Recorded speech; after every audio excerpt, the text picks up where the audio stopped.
Hari, you are giving me no reason. On top you go on accusing my father for no apparent reason except one, they did not invite us.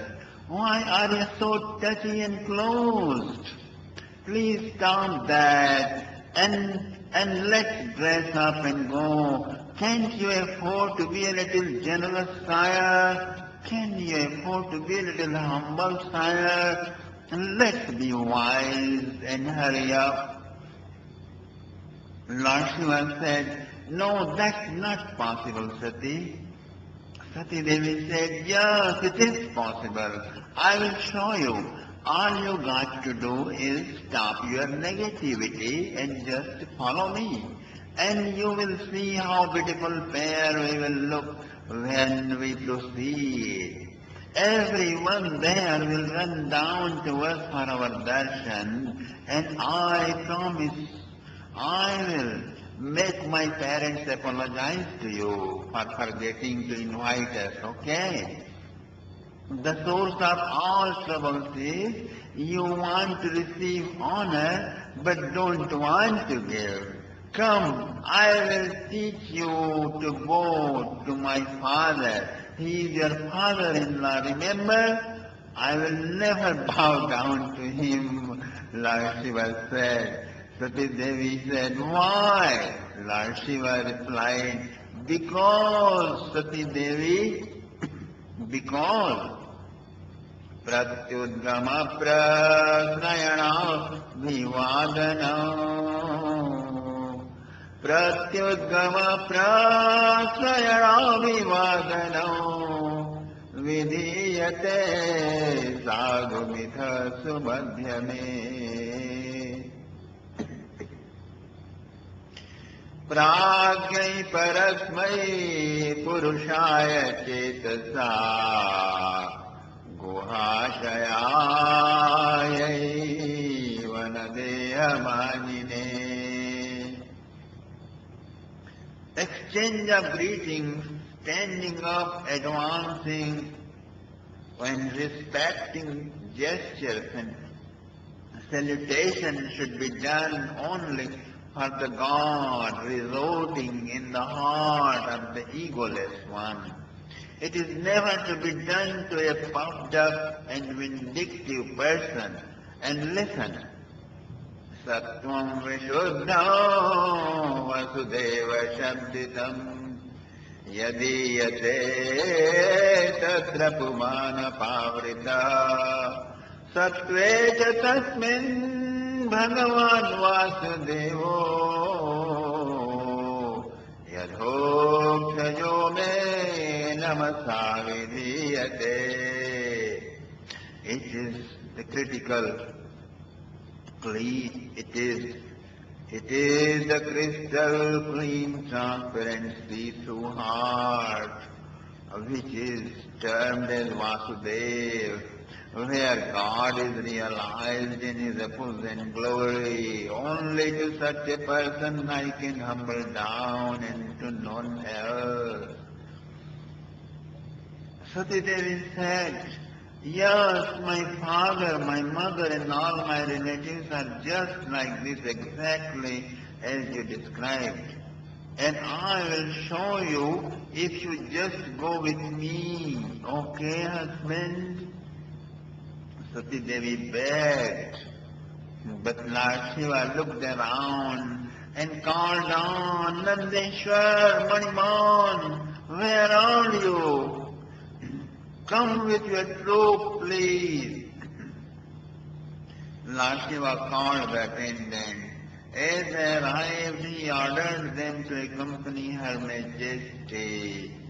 They all came in thousands, all dressed up, holding Sati's dresses and musical instruments, white umbrella, flute, and things of her need. Nandishwar expanded himself in the form of large, bull-shaped, spacious airplane. All were accommodated well. Dearest one, Lord Shiva said, dearest one, please don't forget me in the opulence of your parents. I will be waiting for you impatiently. If you see things adverse, just come back right away. I will be very hurt if you did not consider me your own.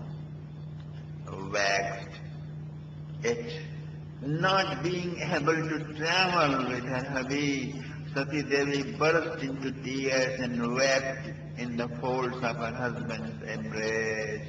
With his own hands, Lord Shiva adorned her and set her on the throne in the airplane, my dear friends. Lord Shiva asked everyone present there to escort Sati Devi to her parents' home and instructed them all precautions. With sweet music of clarionet, sitar, flute, flower shower, Sati Devi's journey began. Lord Shiva with hundreds of Kailashian residents gave her heartfelt farewell, my dear. Sati Devi and Shiva kept gazing each other until she went away beyond the horizon, my dear friends. The airplane moved towards the west, then turned to the south. The team arrived at Haridwar. The city was fully decorated as a bride. People from all nations, all planets were roaming around looking at the beauty of the city. They were dressed differently. Music was echoing, perfume spreading, mantras were resounding. Even river Ganga was rising hands of her waves to welcome the guests. Sati Devi's airplane was parked, and lo, seeing the flying flag of Lord Shiva, her mom, Prasuti Devi, the third daughter of Swayambhu Manu, came running to welcome her with lots of gifts and accompanied by 13 sisters of Sati Devi who were married to Dharma. Swama and Sada also rushed when they heard that their most dear sister Sati Devi has arrived. Her mom's sister Devhuti's 9 daughters who flew to visit Sati Devi, Ansuya, Arundhati, and the mothers of Markandeya, Dadiji, Shukracharya, Brihaspati, Kashyap, all dropped their work in the middle and grabbed some tributes, a gem, a necklace, a garland, a flower, or something, whatever came in hand, and rushed down to the spot. They saw the beautiful smiling Sati Devi, beaming with delight, embracing everyone, speaking to everyone as a flower showering, their throat charmed with emotion and eyes filled with drops of love. Here comes Prachi Bahe, the descendant of King Priyabrat,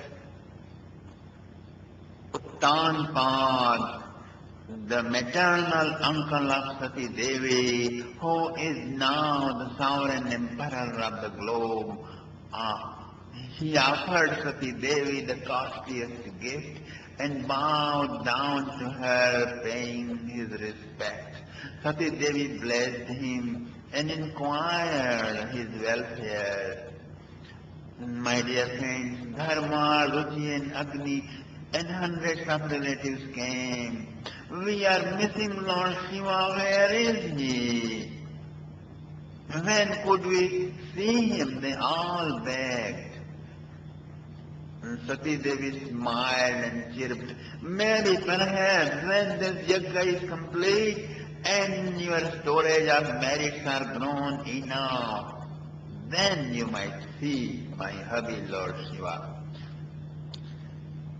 And she laughed as if music echoed in the air, my dear friend. Then suddenly her face became serious, her heart filled with sacred remembrance of her hubby. Her mind traveled back to Kailash to see what he is doing there. Her Majesty, please, Sati Devi, after so long we saw you, our heart feels boundless joy. Would you please have some herbal drink with us? Breakfast too is ready. King Prachina Barhi requested very humbly. The sovereign emperor of the globe, Prachina Barhi, with folded palms stood before Sati Devi. Sati Devi said, "No, uncle, thank you. I have to see my father first," she said. "Oh, baby," Prasuti Devi, her mom said, "he is in the sacrificial ground and too busy. Better you eat some and rest, then go there." Mother Prasuti was very concerned. Sati Devi said, "No, mom, it's very important for me to see father first. Then come with me." About 100 of them followed Sati Devi to the Yajna arena, my dear friends. Sati Devi found a strange look as she walked into the arena in the eyes of some officials as she walked. She entered the Yajna campus. Vedic mantras were being chanted with a special rhythm and music. Perfumed oblations were being offered in sacred fire. She saw a vast assemblage of Brahmins, rishis, seers, yogis and divinities. Although the floor was made of gold, walls of gems and jewels, and seats of cushioned velvet and silk, yet offering places were made of clay smeared with water mixed with cow dung, and clay jars were placed with coconut mango twigs, my dear friends. Incense perfume were rising, and kusha grass spreading overhead. Sati Devi walked straight up royally. As she crossed the way, she observed the rites. There were no offerings made to Lord Shiva, as it is compulsory part of the yajna. She was offended. On top, those appointed pandits looked at her with hatred and insult, my dear friends. Ladies are always extra intuitive. Sati Devi understood everything during her walk. As she reached the podium, she saw her father, dressed in yogic uniform, was standing with his hands on his hips, staring at her with a great wrath. He had no feeling, no sense of even normal formality, as if questioning with his red eyes, "Why have you come here? How dare you look? How dare you look and judge my yajna on your own view?" And so much more. In an instant, Sati Devi became aware of the size of the problem, and my dear friend, decided what to do to solve the problem. She did not feel need to talk to the grandson of her maternal uncle, who was sovereign in charge of the whole globe, where her father was only a guest. He was from other planet. There is no need to talk to him, talk to this man, who is father Daksha. He cannot be made a thing, understand, Sati Devi knew. As she stood up in the front of her father, she remembered her husband. Oh, that is why my compassionate Lord was so concerned. She was disillusioned, and suddenly, Arudravagam tamavecha chadvaram Chukopaloka nivadakshati rusha. She flew into a majestic race. She looked with her red eyes to her father and to the assembled crowd. First she commanded her soldiers to keep calm, who had sprung on their feet looking at her courage. Then she spoke in accents faltering with anger very loudly. Her cuckoo soft, but firm, challenging and disdaining while reverberated throughout the sacrificial ground, my dear. Suddenly everything was stopped. Pin drop silence spread in that noisy place. Everyone's ears were unwillingly glued to Sati Devi's speech. Let me describe it in Shukadev Ji Maharaj's own words, my dear friends. Jagarha Samasha Vipannaya Gira Srimad Vishambhu Mapatham Smayat Sramasmayan Swatejasa Udagaranga Munnidan Nigrihya Devi Jagato Vishnvata. For joining this yajna, I almost fought out with my husband. But broken-hearted I am to find this yajna crowded by sacrificial fellows, suicidal fellows. Don't you have brains to know that suicidalism and anti-Shiva mentality are synonymous? Shiva is your own true self. And hating him is hating yourself. Is this clear to you, fellows? In order to hide your emptiness, meanness and shame, all you do is just vilifying and maliciously reveling exalted wise men. Can this truth ever penetrate your damned skull that Yadyaksharam namagireritam nrinam Sakrit prasanga dagamashu hadditat Pavitra kirtim tamalanga shasana Bhavana haudveshti shivam shivetara Mahadev, Mahadev, Mahadeveti Yovade, Eke Alavate Muktim Dvabhyam Shambhavani Bhave. Whoever just uttered even causally the word Shiva, instantaneously his million-year-long torturous destiny producing misdeeds are simply mercy pardoned. To such a mighty friend of the universe, how you unfortunate dare to hate him.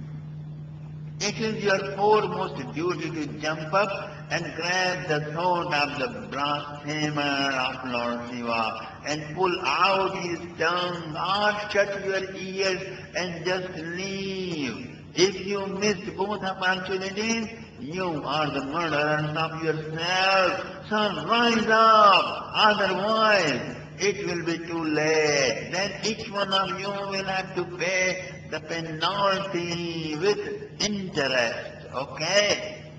My dear friend, then Sati Devi walked around on the stage and stood in front of Daksha. And she said, you cannot enjoy what we enjoy, so you cannot understand our way. You are founding a new cult of Shiva haters in which attainments of life's ambitions can go on hand in hand with Shiva hatred. And you have gone a long way. But now no more. I am putting a complete halt on it by my sacrifice. Anyway, there is no use of this body of mine since it is born of the semen of a wretched sinner like you. You have lost your work to be called my father. You are a dirty fellow.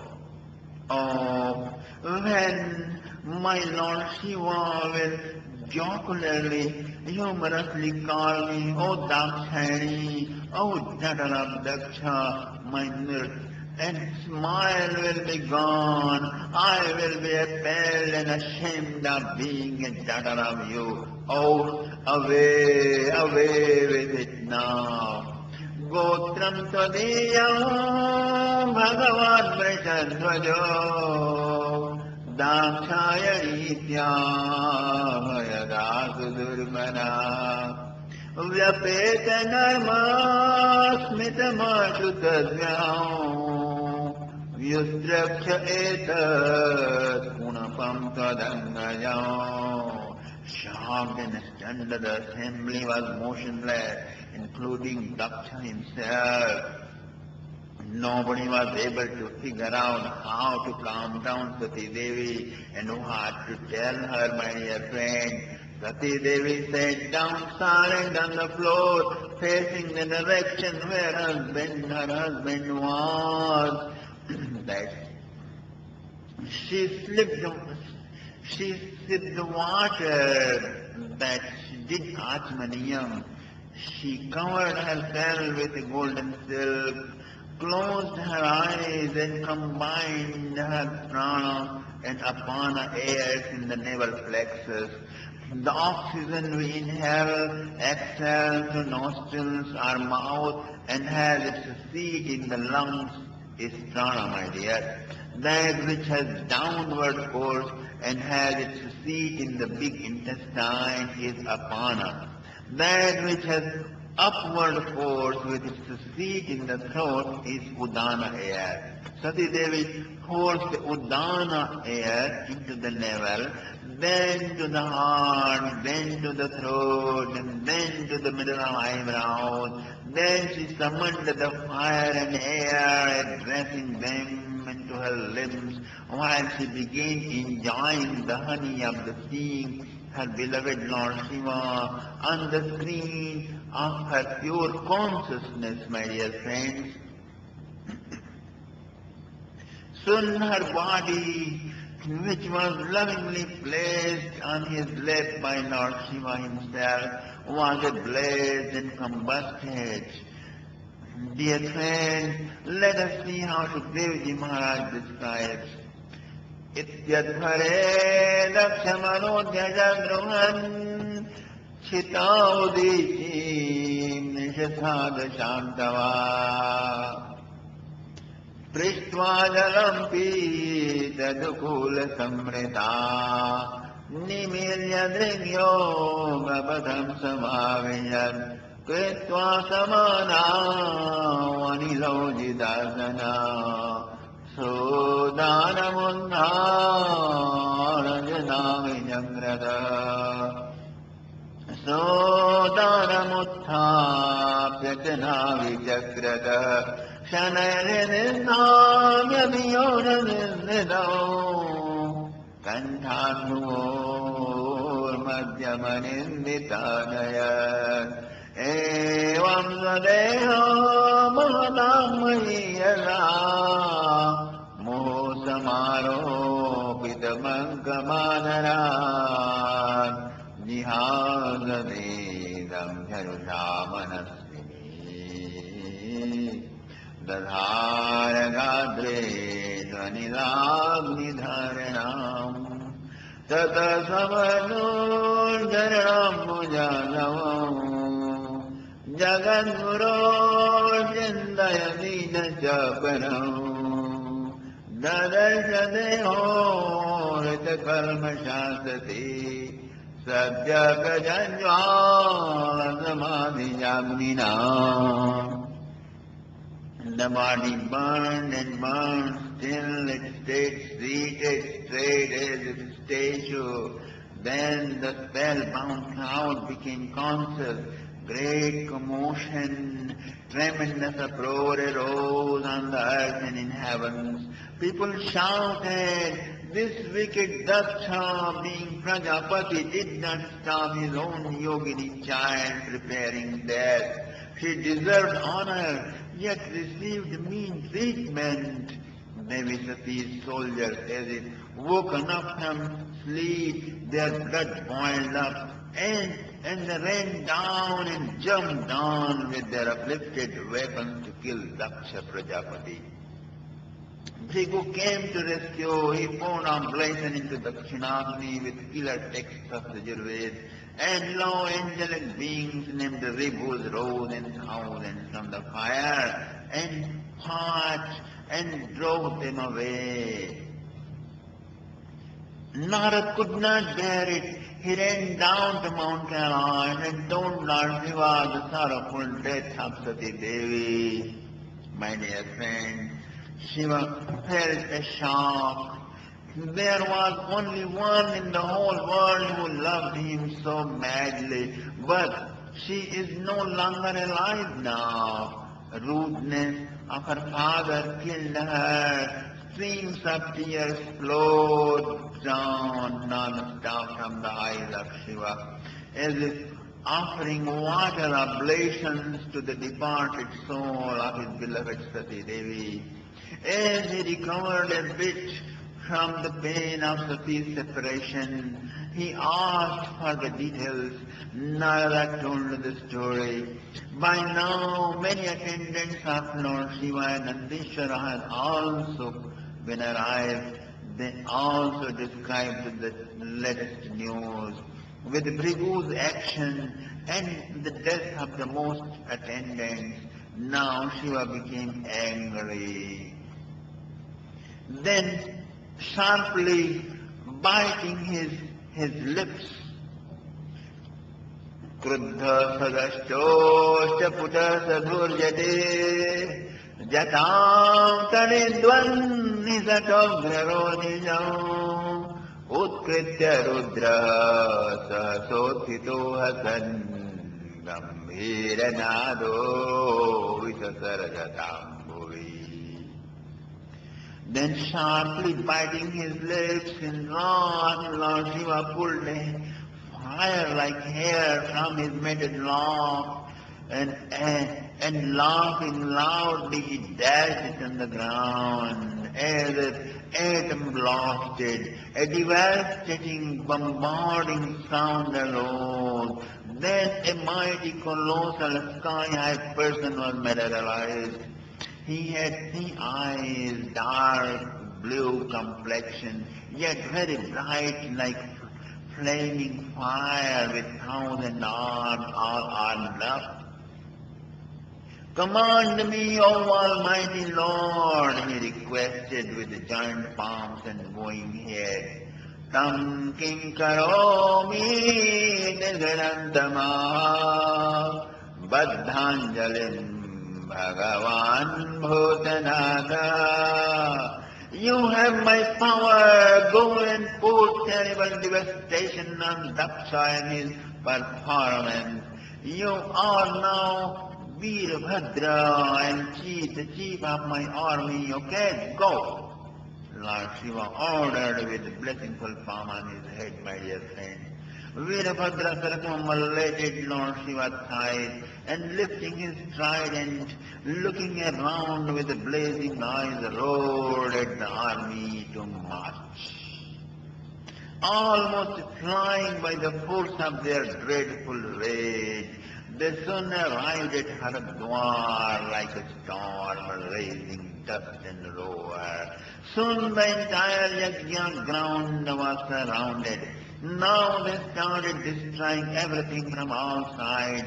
Some broke the beam resting on pillars, others broke assembly hall, while others smashed dining halls, ladies' apartments, offices, priest quarter, poured water on the fire pit, destroyed sacrificial heads of the dyers, and Maniman bound Bhrigu and ripped down his beard, since he was very proud of it and had laughed shaking his beard while Lord Shiva was last saved. Chandish had grabbed God Pusha, Nandishwara had seized God Bhaga, and Veerabhadra had caught hold of Daksha Prajapati himself. Then dragging him on the floor, he knocked down Bhaga to the ground and plugged his eyes. Then he smashed the teeth of Pusha. Then he tried to chop Daksha's head off by a sword, but it could not be cut off.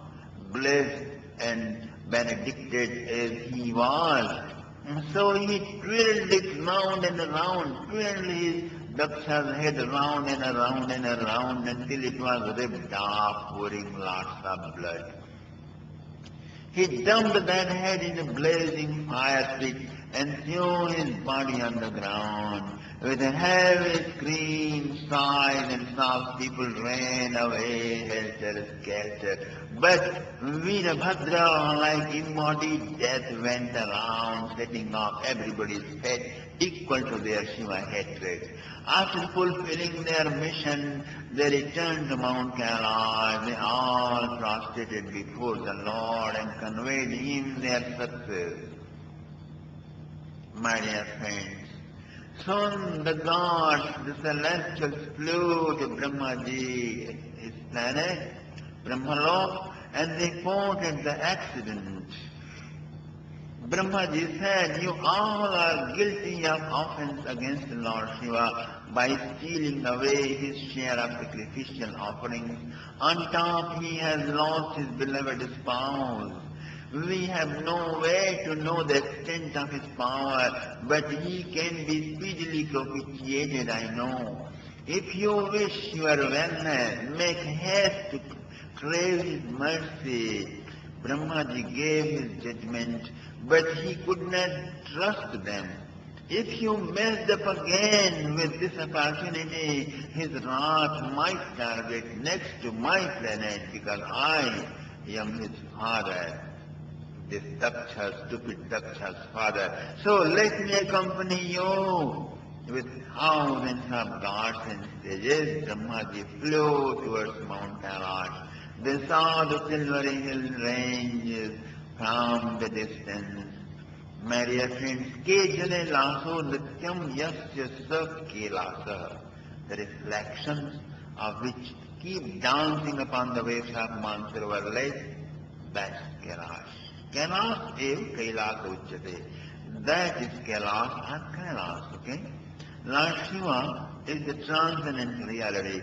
His reflection dangles upon the waters of mind. The team has surprised to see that Mount Kailash is populated by born supernaturally powerful yogis, celestials, musicians and gnomes.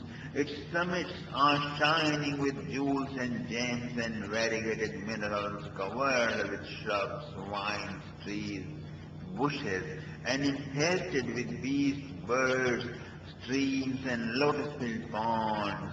The whole mountain resounding with scream of peacocks, echoing with melodious hums of bees, my dear saints, cooing of cuckoos, warbling of birds, towering boughs, and wish-fulfilling trees appear calling the beloved with raised arms.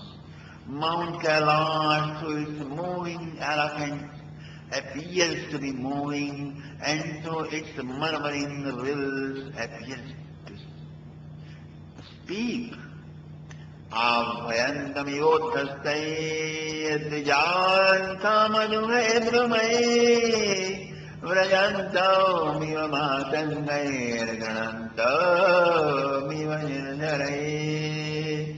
Mountain is perfuming with mandar, parajat, tamal, tal, ashok, kovidar, arjun, katanu, punnag, bakul, chambak, priyal, madhu, and wines such as Kunda, Madhavi, Mallika, Udumba, jasmine, pine, and palmyra, and mangoes, and bearing trumpet flowers, cardamom creepers, waved leaf, fig trees, banyan, bdelliums, and birds, bananas, rose apples, date palms, coconuts, hawk plum trees, and clusters of bamboos, my dear, and deers, monkeys, lions, bulls, gears, and antelopes, and musk deers are leaping, playing, and enjoying. Shiva experience they are enjoying, my dear friend. And lots of lotuses and lilies are blooming in ponds surrounded by clusters of banana trees. Swans are floating on water. All gods and celestials were astonished to see Mount Kailash hemmed by the holy Nanda Alaknanda river of crystal clean water, allowed by the festive baths of Divine Mother Sati Devi. Paryastam Nandaya Satya Snana Punya Tarodaya Vilokya Bhutesha Girim Vibudha Vismayam Yayo. They saw Alka city in Sogamdi garden just beside Mount Kailash, my dear. At the outskirts there flew Nanda and Alakananda rivers in which celestial ladies plunged from their aerial cars and they exhausted by their amorous dalliance. Then they poured sprinkling their waters, their mates with waters. Rivers get colored by their blossom-pasted saffrons and tempted by its delicious fragrance, elephant couples came and drank. Overpassing this, they came to Sandal Tree Forest. They further saw wells of beds of blue lotuses with stairs of Vaidurya, the cat's eye. And there they saw King Purush frequently going to the spot and swim.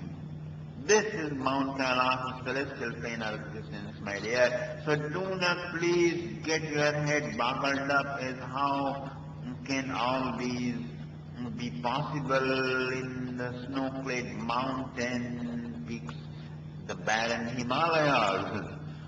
So don't think like that. It is description of the celestial world. Not far from that, they saw a banyan tree some 800 feet tall and its branches extending to a distance of 200 feet around. Tasmin Mahayogamaye Mumukcho Sharane Sura Dadrido Shivamasira Tyakta Marshamivantakam. Among the intense peace like death, free from anger, surrounded by Sanakadi sages, Kubera and other yogis, Lord Shiva was seen. That selfless friend of the universe has ready show up an evening cloud, my dear. Ash-faced, long-maiden hair, wearing crescent moon on his forehead, a deer skin on limbs, seated on Kusha grass mattress. He was expounding the wisdom of absolute truth inquired by sage Narad. Positioned in Virasana and Jnana Mudra, Rudraksha beads coiled around his wrist. The Lord is allowed by his own wisdom, leading on T-shaped wooden meditation help called Asa, my dear friend. Sarandarangay Mahalindray Jande Zanjanda Vigraho Vajavanam Sakhyaju Vartrago Yagaramyasam Vidyadamo Yugavadam Magidam Damaninjaram Jandam Vijusaradam Vasalyalokamangalam Lingam Janamagami Dammadmadantajarajin Jadaginam Ammena Sanyamralujao Jandalegam Yamimradam Uvavidam Dharamamayam Bhajyam Brahmadanadanam Naradaya Brahojandam Manjadejan Madam Daram Vidvaro Langane Lavyam Padavadmam Jajanuri Bhavam Prabhulri Nakshamalam Madinam Dharmamudraya Tam Brahmanarvana Samadi Madradam Vyupadidam Girinam Yogamyam Salokamala Munayo Manunam Madhyam Manumbanjalaya Pranemu. All gods presided by Brahmaji bowed down to Lord Shiva. Soon he saw them and greeted them with warmth and affection. Brahmaji said, "My Lord, you are not the one absolute truth. When you transcendentalize yourself in form, you are the sovereign ruler of the world. The world is your play like cobweb. You confer heavenly pleasures who perform benevolent yogic deeds and accidents among the evildoers, O Lord. Therefore, how come Daksha has been targeted by your wrath? Anger is not worthy to touch your supremely exalted nature, who beholds all beings as identical to oneself. Let those not be killed by your selfless, altruistic hands who are diversity-stricken and ritual upstage and doomed by providence disposed to hurt other beings, and one just sex and value-oriented, bewildered by your Maya. My Lord, showering mercy with compassionate smile and blessingful palm, this is the only beauty we are habituated to have your darshan in, O Lord. Therefore, please sanctify this beauteous pose and bless our eyes. Kindly resurrect the dead and let the yajna be completed by them and your glories be sung all over the world for oncoming millions of years. And my Lord,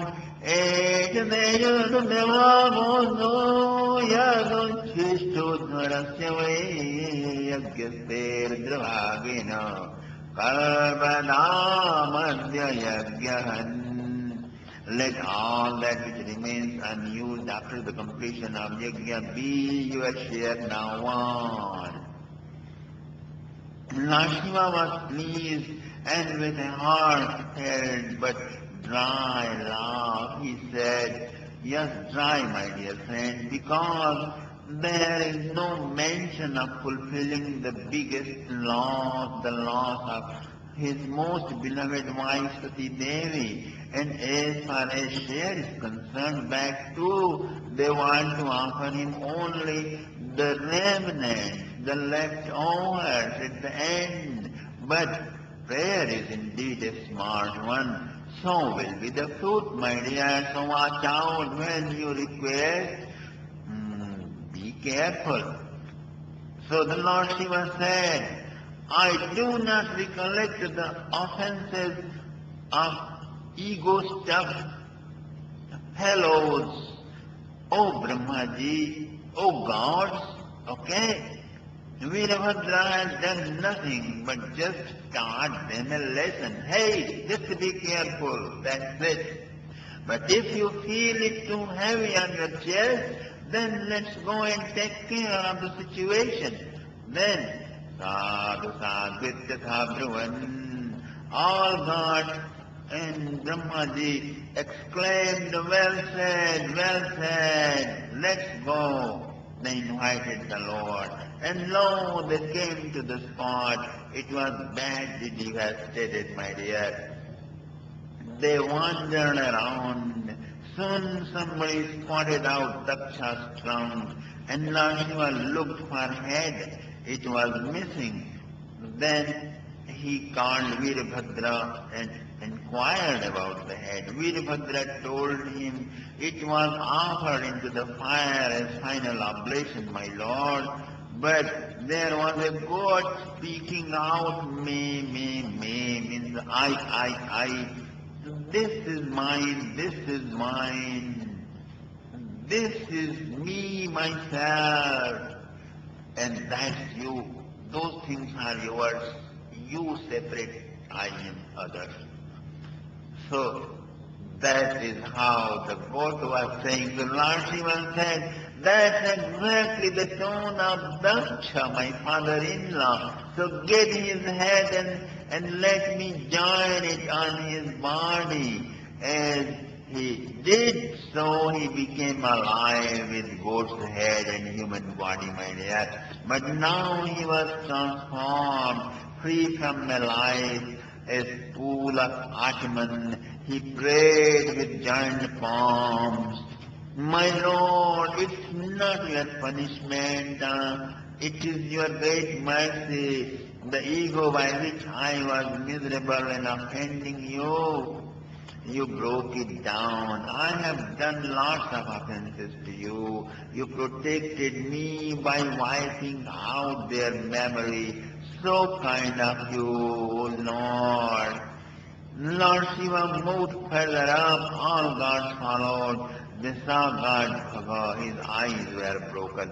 Let him look like as he is, but he will be able to see in sunlight. Now they saw Pusha. He will eat offering ground, offering, he will eat offerings ground by officers' teeth, offerers' teeth.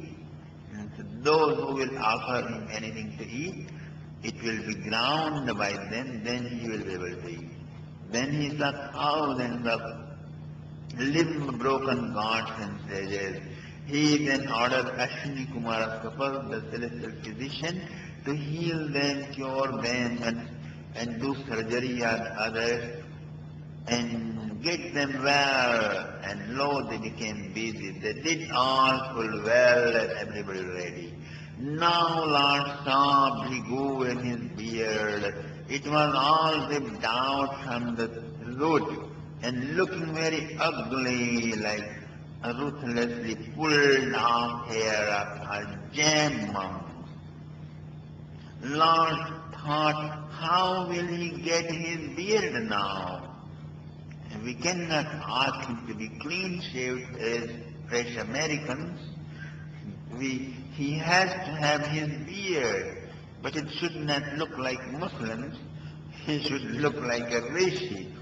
So how to do that? After all, he is from the family of father-in-law. He is married with his wife, Devi Sati's mother, sister's daughter Khyati.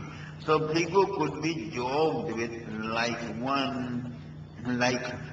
someone can do with one's brother-in-law. And so in India that is prevalent. So Lord Shiva ordered Ashwini Kumaras to do plastic surgery on his face and fix goat's beard upon his chin. All gods saw Bhriguji and suppressed their laughter, but they felt it is making fun of them. But they had no choice. Now somehow Lord Shiva is pleased and they have to follow his instructions. They have to be happy what he is doing.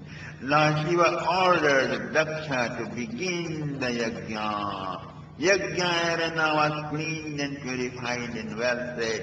Yajna started. Great joy spread out. At last, when Purudash was offered into the fire by Adharyu, with the divine aroma, Lord Vishnu appeared, eclipsing the splendor of all. His brilliance illuminating all 10 directions.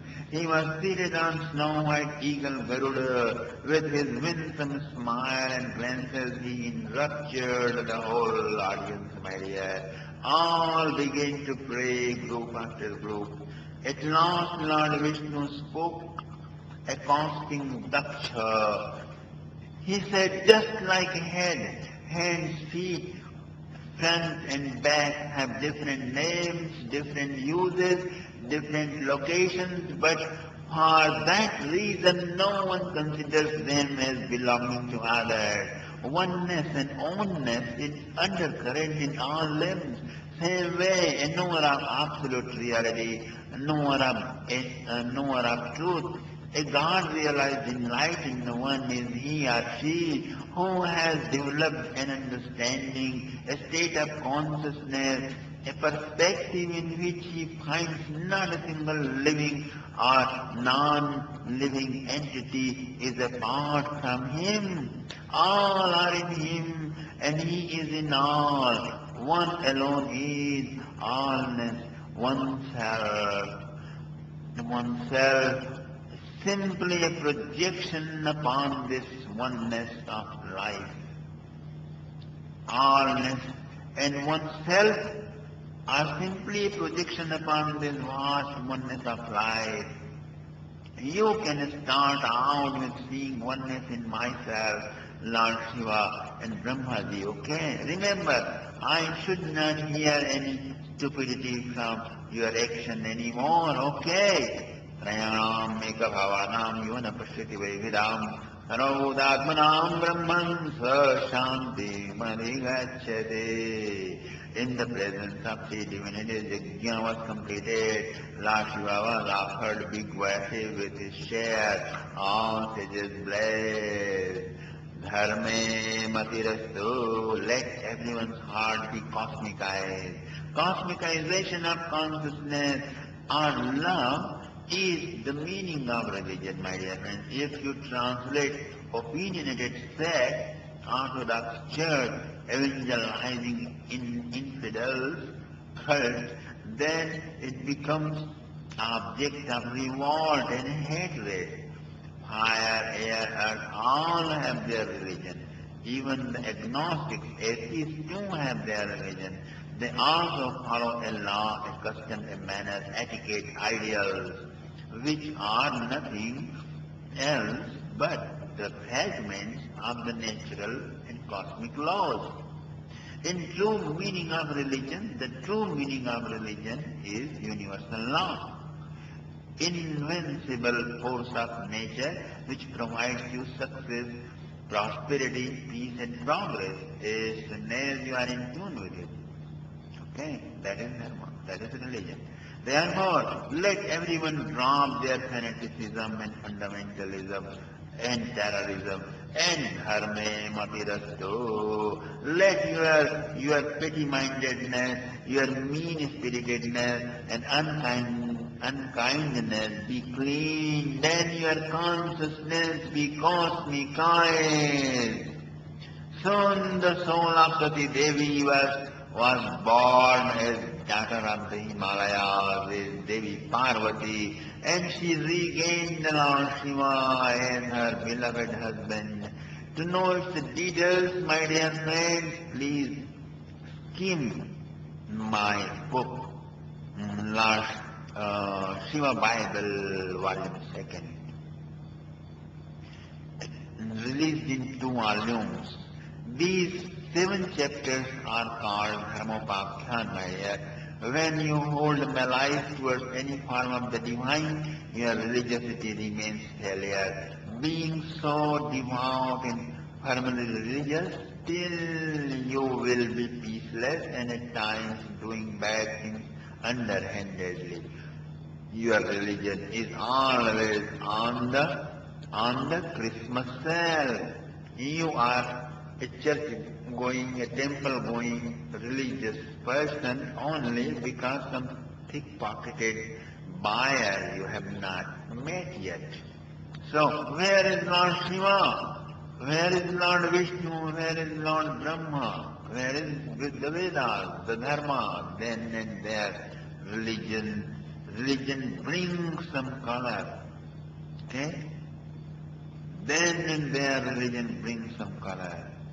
There are more stories such as soon as Lord Shiva saw the dead body of Sati Devi, immersed in love, he lifted her on his shoulder and wandered all over the space throughout the world.